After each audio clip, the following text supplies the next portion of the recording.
What's up, golfers? This is the pace of change. It's about family, it's about fitness, it's about fun, and it's about fast. It's about changing perceptions about the sport of golf. Golf is a fitness sport. Recreation, community, engaging with all age groups. It's something I've never ever thought of playing, but I actually really think it would be fun. I had to wait 25 minutes on that tee box. The fact that I'm not doing anything about this is the reason that it persists. It is undeniably different. Welcome back to the Pace of Change Golf Podcast. Did you see what we did there in the intro? Right? We weaved together our interviews, comments, quotes from our interviews, and we're able to tell a story. What story is that? Well, this is Scott Dawley, your co-host, and along with Dude Spellings, we are broadcasting the evolution of golf in the 21st century. Alright, so what does that mean? Well, we're asking different questions. We're not talking about the same old things in the world of golf. Questions like, what's happening on the fringes of this game? Where and how are people being introduced to the game in new, creative, and innovative ways? Questions like, how are the demands of the modern world testing even the most time-honored traditions of the game? Is golf headed for a dark age, or is there actually evidence that the future of golf is bright? Could we be on the cusp of a golf renaissance? What do you think we think? If you listen to any of the first 34 episodes, you know the answer. Pioneers, game changers, entrepreneurs, innovators, yes, difference makers, all forging ahead to bring golf into the 21st century. Now, October, this is Speedgolf month at the Pace of Change. This is in anticipation of the World Championships. So we're going to be bringing you exclusive interviews with the top contenders this year. And of course, you can always listen to our previous podcast episodes with other speed golfers like world champion Rob Hogan, UK ambassador Steve Jeffs, and many more. Head over to our website for access to our complete library of past episodes and show notes. That's at paceofchange.com. Exciting news. We're also going to be announcing the inaugural Speed Golf Power Rankings presented by the Pace of Change Golf Podcast. The votes are in, so we're going to be releasing the rankings on our website, paceofchange.com, on October 10th, okay? Now, Dude, Alan Phillips, and myself are going to be discussing the results of those votes and the power rankings on October 11th on the podcast, so make sure you put that in the books. We'll be making our predictions for the World Championship as well. It's going to be a great time. Hey, don't forget about our show sponsors and affiliates. Also over at our website, they're offering you guys great discounts on some of the latest, greatest game-changing products and services, so be sure to check them out. Okay, today we're bringing you part one with professional speed golfer Mack McLain. Last year at the World Championship up in Chicago, he finished third, and he has been training and is looking to improve upon that position this year. So you got to be sure to follow him. Now, we cover a wide range of topics, and we talked about the recent Ryder Cup win for the USA. We talked about the speed golf flow state, and yes, we even talked about the beer mile. All right, let's get going with part one. It's going to be two parts. This is part one of our interview with professional speed golfer Mack McLain.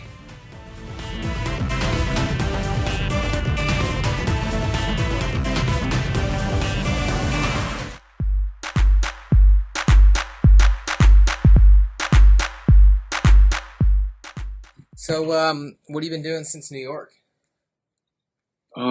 Working a lot. How's that going?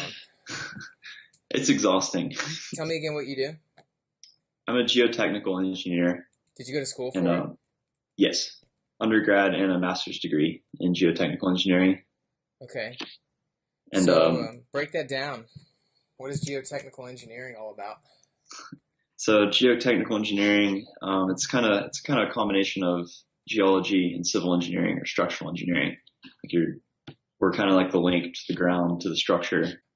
We try to make sure that the geology doesn't deform the structure, essentially. But that involves a lot of aspects. I mean, you can get in all the way to any geologic hazard, flooding, volcanoes, seismic hazards.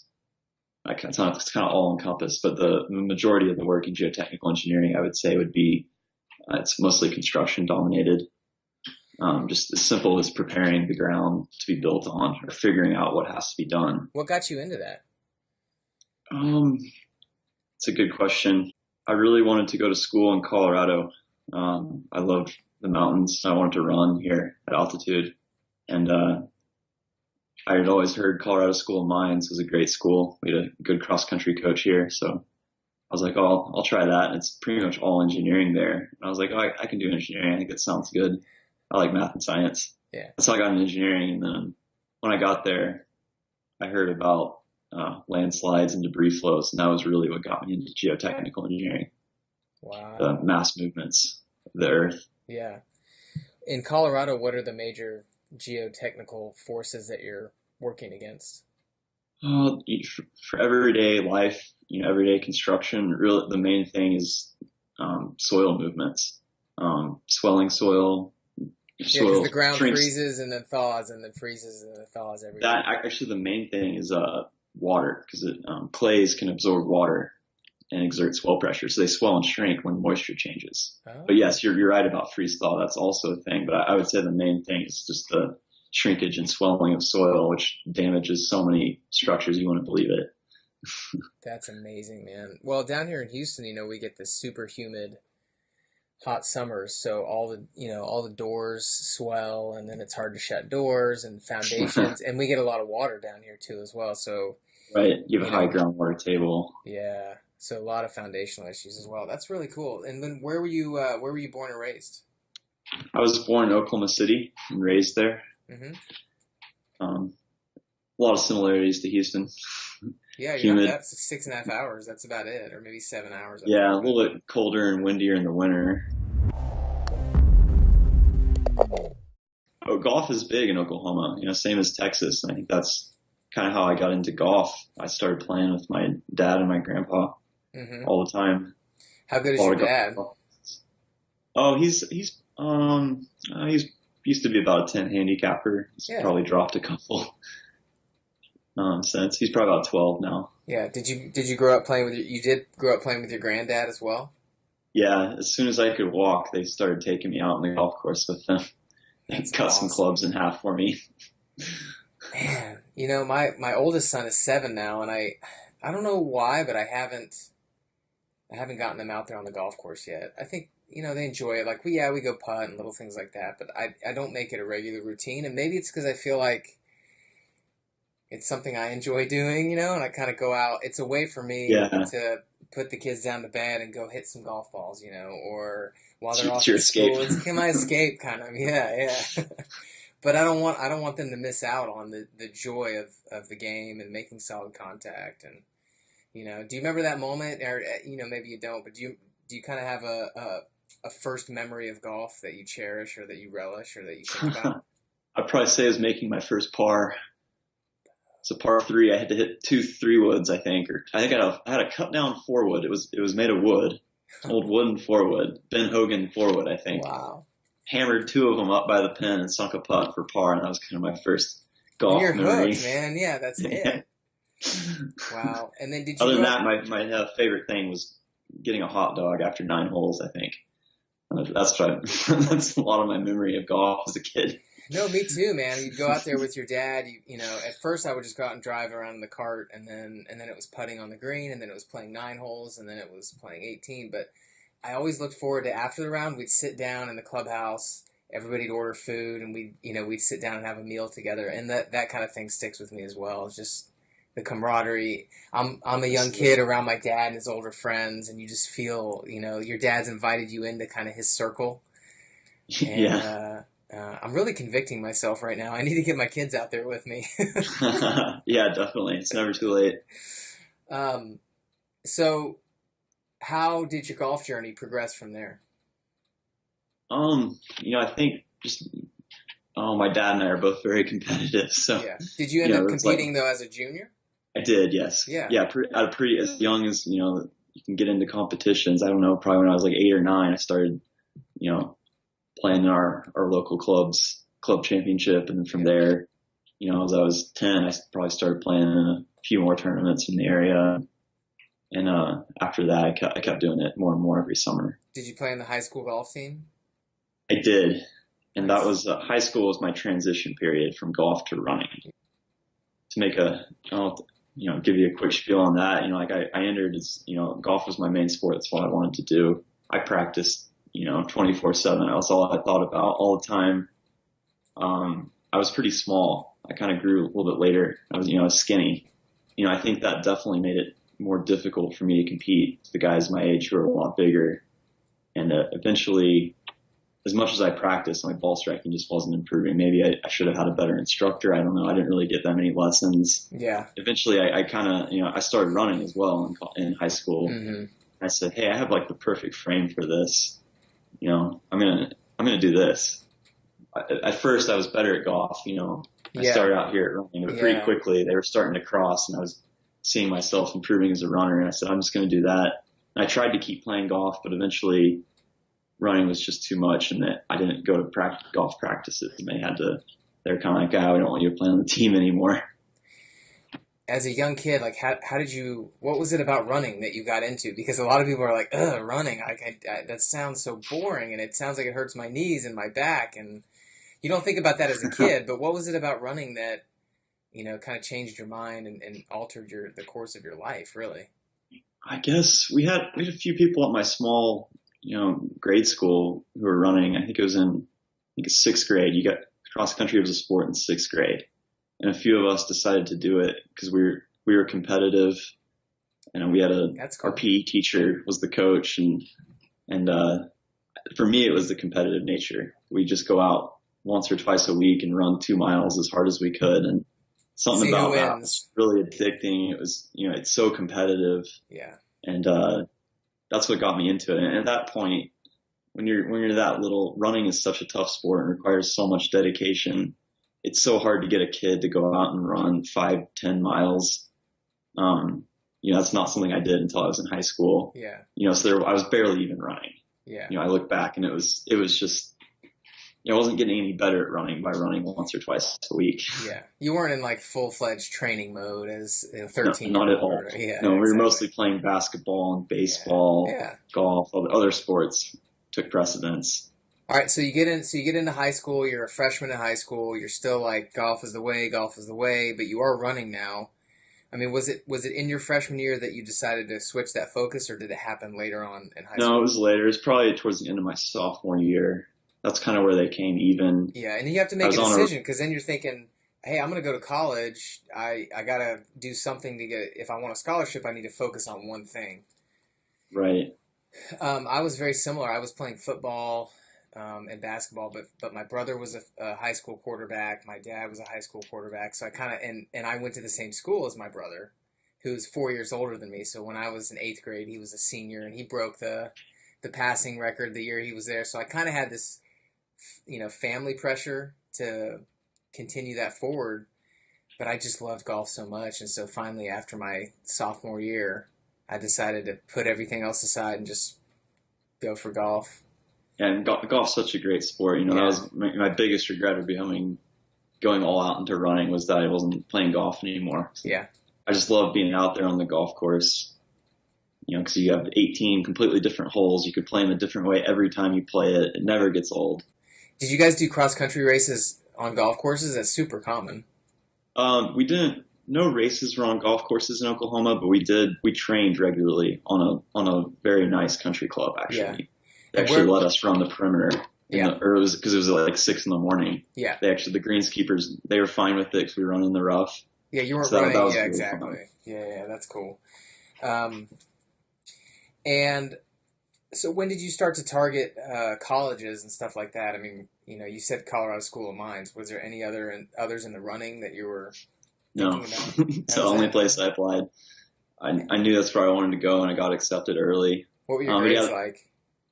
They were pretty good. Yeah. Not like crazy good, but you knew they were good enough to get in. Yeah. Yeah. That's so we have very similar stories in some respects. I was the first person in my grade to get in to college, so I knew my senior year, like in October or November, I knew where I was going. I played golf at South Carolina, so I knew I was going to be going there. And man, that was not good for the rest of my senior year, buddy. All right, so you graduate. What year did you graduate? 2007. Graduated high school in 2007. 10 years. So you're 10 years younger than me. I think it was really somewhere around I started reading some books my sophomore year about running, specifically Arthur Lydiard's books. He basically is the inventor of jogging for health.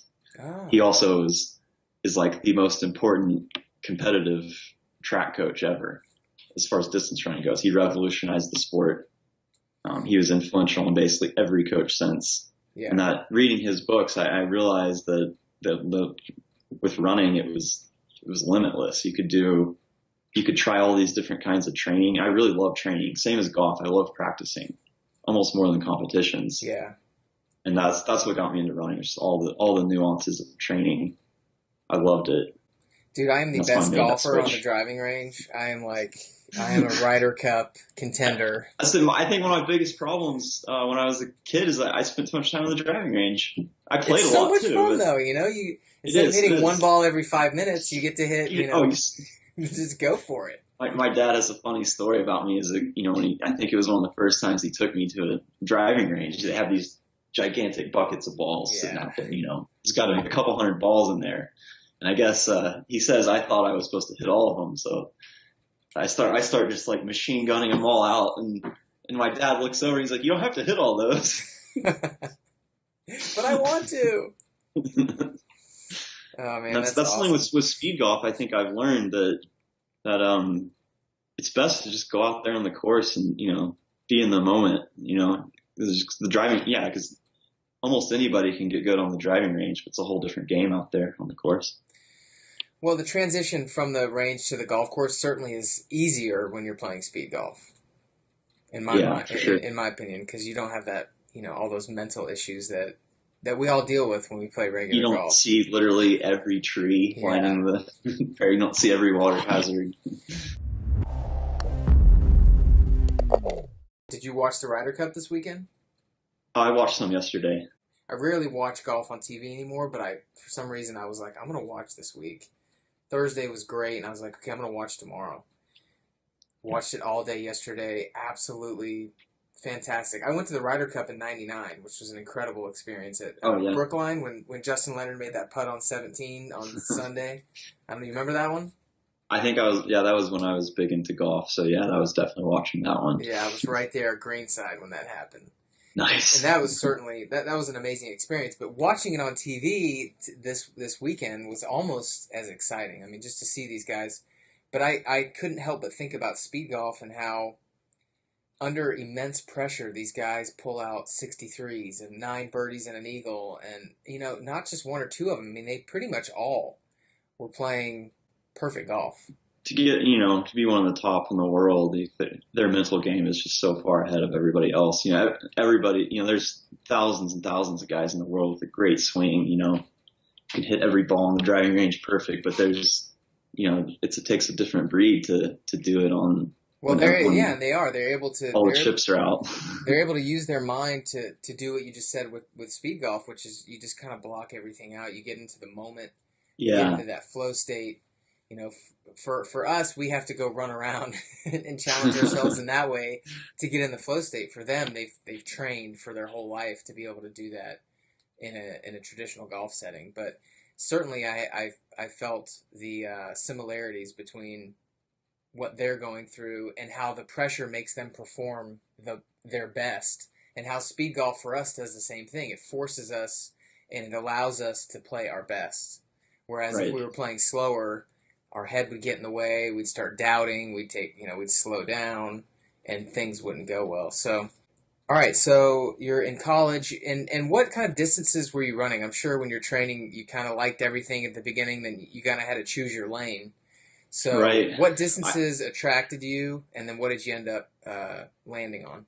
So I always wanted to be a long distance runner. I had goals of being 5K, 10K, marathon, cross country. That was what I wanted to do. And as hard as I tried to do that, I just kept getting better at the mile and never really made it I never got as good as I wanted to be at the long distance races, but I kept getting better at the mile. And I think that was how I found what I was most gifted at. So a mile is 1,600 meters on the track. 1,609 meters. 1,609. And then there's a 1,500, which is eventually what you ended up choosing as kind of your main race, correct? Yes. And did you only train for the 1,500, meaning you only raced the 1,500 in meets, or did you race the 1,500? Well, everybody loves the mile, and I think we'd all prefer to run the mile more often. But I just don't know why, but they changed it to the metric mile. Metric mile, yeah. Boggles the mind how that was chosen over the mile, which is such a classic distance. It just makes so much sense because it's basically 4 laps. It was 4 laps on a 440 yard track, quarter-mile track. Now the tracks are 400 meters, so they're just a hair short. So that's where the extra 9 meters comes in. Yeah. But still, it's just so great for a fan to watch it, and it's so. Because it makes sense, yeah. The 4-minute mile, everybody knows the 4-minute mile, and then the 1,500 I think it's really silly that they did that, but that's so an outdoor track. I've actually never run a mile on an outdoor track, and it's really sad. In training, you have though. Yeah, and we run the mile indoors. Have you done the beer mile yet? I haven't. Would you I've considered trying that. I think I've always wanted to try it. What's the record at this point? I watched the guy's video who said it like maybe over the last couple of years. It's gone down so much. I watched one guy like a year or something. It's 428. Something crazy. Yeah, okay, it's like literally when I watched it 9 months ago or a year ago, the guy broke 5 minutes and people were freaking out. Yeah, no, and now it's down to 428. Yeah, I think something like that. Yeah, that's crazy. It's basically running a 4-minute mile and chugging 4 beers, in about 6 seconds each. Yeah, I think is about the guy that I watched. He cracked it open, and how did he do it? Did he do it where you can actually you can punch a hole in the side of the beer and then open I don't know. Shotgunning? I don't know if that's legal. That's not okay. Maybe that's not how he did it. Rules. I think he just chugged it. Yeah, he just chugged it. And he's if I'm not mistaken, he's Canadian and he is a former sub-4 miler. Yeah. So. All right. So and then when did you start discovering what kind of success were you having in college? So I redshirted my first whole year. For the move to altitude and the more, I drastically increased my mileage, started running 100 miles a week. And I really struggled at altitude. My races were really poor up here. And that was pretty concerning. But you traveled? Not until my second year. That's right, because you were redshirted, yeah. Yeah, so as a redshirt freshman, with that year of experience training with the team, then I got to start traveling. And when we went to sea level, the racing picked up a lot. And I was like, I can run fast down here. What does fast mean to you? Oh, I think it's relative to everybody. But for me, it's definitely, you get this feeling that you're just kind of floating along. Your legs are just, just so effortlessly and quickly moving along, and your whole body's relaxed. That to me is fast. Yeah. That's a whole range that's a whole range of paces. Usually I don't call it fast unless I'm running about 6 minutes per mile and faster. That's good for me to hear, because my fastest mile I did a couple of years ago, and I was surprised even myself, but I ran a 5:24. Nice. Yeah, I was like, this is awesome. Now for some people, that train like you do, 5:24 is like, yeah, I'm going fast, but I could run 3 of these, or whatever. But And the fastest 5K I've run is actually 18:30 or something like that. It's really not that fast. Now I'm older. I'm like, I was 36, 37. Now I'm 38. So I think there is a limit. The older you get, it kind of gets harder to run as fast. Definitely. Yeah. There's been some exceptions, and I do think one of the things that changes as you get older, you definitely start to lose that. Your sprint fibers, your fast twitch, your power fiber muscles. Yeah. I think that's something that the older you get, the more you have to work on. Yeah, you got to do hard training. I fell in love with running, just like you. I was 34 when I fell in love with running, but never. If I ran a mile or 2 at the age of 30, I would have been like, this is my picture of a nightmare. It's just not something I wanted to do. Oh, it hurt. If I take a few months off and then go run, it hurts. Yeah, I remember. I was like, this is why people don't like running. Yes. But once you get in shape, once you get through it's that, so you're amazing. Right. It's like the best feeling in the world, and you can get it every day, and it's healthy. It helps you mentally and physically. It's so awesome. Have you had to how much have you had to deal with overtraining? I've dealt with overtraining, the effects of overtraining. Oh, well, I'd say my whole career. So you don't get. It's one thing if you're just naturally super talented and you can get away with undertraining. That's ideal. You know, if you can just kind of do what your coach says and hold back a little bit, that's ideal. But for me, like I wasn't that good when I started, so like I was always under the mentality is like I was gonna have to out train everybody, and I was gonna do literally everything I could to get better. And you know, I've been overtrained ever since I started. You know, someone like you were just talking about, I think we've had Nick Willis on the podcast. He won the bronze this year at the Olympics. You know that, but and he's also won the silver medal back in '08 at the 1500. But we talked, and I don't know if you listened to his podcast, but I'm pretty sure he said, "Yeah, I undertrain.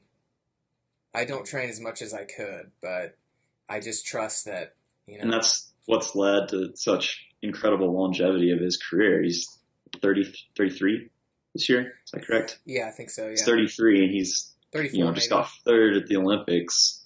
You know, and that most runners they can barely run a sub-4 at that point. The best and the best of the world, when they get to that age, they can barely even break 4 minutes. They're about 8 to 10 seconds slower than they were at the peak of their career. But he's in the best shape of his life, and I think that shows that he's outsmarted them. Him and his coach have figured out something that really works, and he says he undertrains, but he runs a lot, 95 miles a week and only 6 days of training.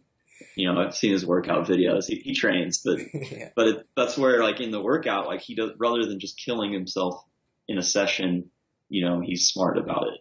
I think that's probably what he means by undertraining, because you can always, anytime you finish a session, there's always something you can say, oh, I could have done that better. It's like a golf round. Yeah. You can have the best round of your life, but you're like, oh, I missed that putt. Yeah, I shot 63, but I could have shot 58, yeah.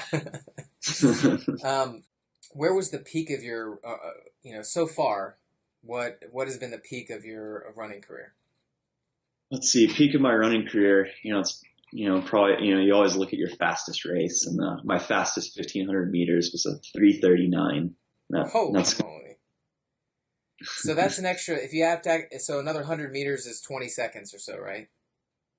So it'd be 109 meters, and at the pace I was running, it would have been about 14 seconds. Another 14 seconds. So I was on pace for a 350, probably about 354 flat mile at that point. That's so fast. The day of the race, what is the day of that race, what was your warm-up like? Take me back from starting, say, like, when did you show up at the track? How much earlier, or when did you start preparing to run that race? Meaning stretching, or I don't even know. You just tell me. Well, as soon as you wake up, you're already thinking about your race. And usually most of us go around 10 to 20 minutes. We jog, and we do a few drills, a few strides to loosen up. And this is, hours and hours before the race, anywhere from 4 to 10 hours before the race. That's a pretty normal routine. So you do that, maybe a little bit of light stretching, and then have a light breakfast or lunch. So is it a big mind game from 4 hours till go time, till the pistol? Or definitely, and I think most of us employ the strategy of just trying not to think about it, doing something relaxing. In college, we'd often go to a movie or to a bookstore, just something like that. Yeah. So that particular day, were you nervous, or did you have a different feeling, or were you like, I feel really good today, or what was it? Or was it nothing different? I was definitely nervous, but I was really confident in my fitness, and that's key. To be in any sport, anything in life, really, confidence is key. Just thinking, that confidence came from I can probably do this, training. Reinforcing yourself. Yeah, absolutely. Yeah. Just saying, hey, I'm ready for this. I'm going to go do it. Even if something goes wrong, I'm still going to run faster than I ever have. You just can't you got to put all your worries aside. That's tough to do. I'm kind of overthink everything, so it's tough for me to do. Yeah, I'm going to post the link to that race. What year did that race happen in? That was 2013. 2013, and which meet was it? what's that meet called? It's I can send you a link to it. There is a video. NCAA Division II. No, this was a it's kind of more of like a pro race. Okay. In my mind, I'm thinking about your win at the NCAAs. Oh yeah. Oh, okay. So that was this. So my fastest time was when I was competing as a professional. I was already out of college. Oh. But there are some videos to some of my collegiate races that I did win. Yeah. Those are pretty good too. All right. So what was your best finish in college? In college, I won 3 national championships in Division II. Congratulations. Thanks.